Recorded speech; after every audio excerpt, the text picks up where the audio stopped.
मध्य प्रदेश में cough syrup की वजह से हुई घटना के बाद महाराष्ट्र सरकार अब अलर्ट मोड पर आ गई है, जिसके तहत महाराष्ट्र में फूड एंड ड्रग्स एडमिनिस्ट्रेशन ने कोल्ड ड्रिप सिरप नामक को बैन कर दिया है। हमारे साथ हैं इस पर विस्तार से बात करने के लिए फूड एंड ड्रग्स एडमिनिस्ट्रेशन के ड्रग्स के जॉइंट कमिश्नर डी गहाने सर, एक सिरप बैन किया गया है, क्यों बैन किया गया है, क्या वजह है इसके पीछे और क्या एहतियातन कदम उठाए गए हैं? नहीं, जैसा आपने बोला कि मध्य प्रदेश में कुछ बालकों की डेथ हो गई है और उसके इन्वेस्टिगेशन में ऐसा पाया गया है कि कोल्ड ड्रिप कफ सिरप जो कि तमिलनाडु में बनाया गया श्री सन फार्मा से,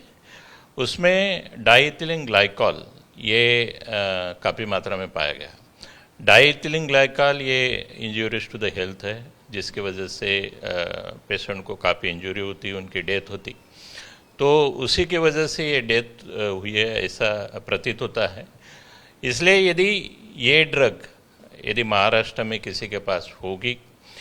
जैसा कि हमने तमिलनाडु से पता किया मैन्युफैक्चरर लेवल से या तमिलनाडु और सेंट्रल गवर्नमेंट की तरफ से, तो हमें पता चला कि ये ड्रग का जैसा सप्लाई महाराष्ट्र में हुआ नहीं है, लेकिन कुछ अदर स्टेट में इसका सप्लाई हुआ है। वहाँ से यदि गलती से भी महाराष्ट्र में आया है किधर, तो वो एफडीए को जल्दी से जल्दी पता चले और उसका कोई भी हमारा सिटीजन जो है उसको यूज़ ना करे। इसलिए हमने एक कल अलर्ट जारी किया है कि वह कोल्ड ड्रिप कफ सिरप जो है उसका बैच नंबर है SR13 वो कोई उसको कंज्यूम ना करे और किसी को पास है तो एफडीए को उसकी जानकारी दे। जी सर, ये जो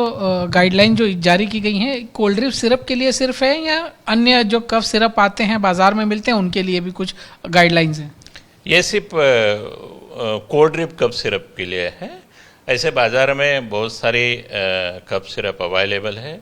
उसके सेफ्टी के बारे में ऐसी कोई इश्यू नहीं है एज ऑन टुडे। तो बाकी कफ सिरप यूज़ करने में जैसे ही उनके डॉक्टर प्रिस्क्राइब करते हैं उस हिसाब से वो कफ सिरप ले सकते हैं।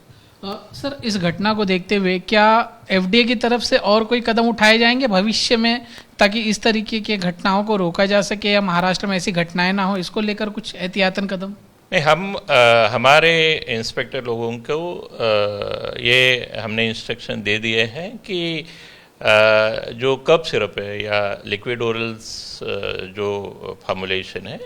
उसमें जो भी लिक्विड सॉल्वेंट यूज होते हैं जैसे कि ग्लिसरीन है, सॉर्बिटल है, प्रोपिलीन ग्लाइकॉल है, इस तरह से सॉल्वेंट यूज होते हैं, तो उसके क्वालिटी के बारे में वो अच्छे से इंस्पेक्शन करें, उनके टेस्ट किस तरह से होती है, वो प्रॉपरली टेस्ट होती है, प्रॉपर सोर्स से आता है और उसकी पूरी सेफ्टी एश्योर वो इंस्पेक्शन में करे। इस तरह की डायरेक्शन हमने हमारे ड्रग इंस्पेक्टर को दी है। सर, लोगों से क्या अपील करेंगे? हम लोगों से यही अपील करेंगे कि ये Coldrif cough syrup batch number SR13 यदि किधर आपको मिलता है तो हमें ज़रूर बताएं ताकि कोई उसका यूज़ ना करे। जी बिल्कुल, तो लोगों से भी अपील है कि अगर